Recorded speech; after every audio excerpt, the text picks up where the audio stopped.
لە سێدارەدان بەهۆی سیرکردنی زنجیرە تەلەڤیزیۆنی بیانی ئەوە خەون یاخود خەیاڵ نییە، بەڵکو واقعەیەکی ڕۆژانەی کۆریای باکوورە.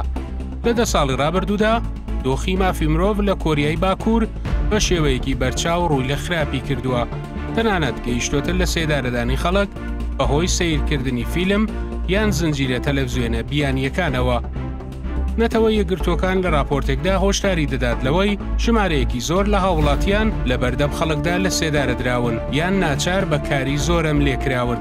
لە راپۆرتەکەدا هاتووە کۆریای باکوور خەڵکی لە سێدارەداوە بەهۆی سیرکردنی فیلم یان زنجیرە تەلەڤیزیۆنە بیانیەکان یان هاوبەشکردنیان. نووسینگەی مافی مرۆڤی نەتەوە یەکگرتوەکان دەژڵێت لە دەی ڕابردوودا کۆریای باکوور کۆنتڕۆڵی هەموو لایەنەکانی ژیانی هاوڵاتیانی تونتر کردوێتەوە. لە ساڵی 2015ەوە لانی کەم 6 یاسای نوێ دەرچووە کە ڕێگە بە سزای زیاتری لە سێدارەدان لە کۆریای باکوور دەدات.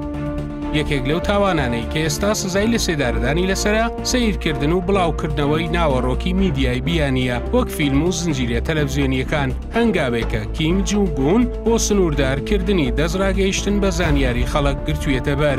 زۆر جار لە سێدارەدانەکان لە ڕێگەی گول لە بارانکردنەوە ئەنجام دەدرێت.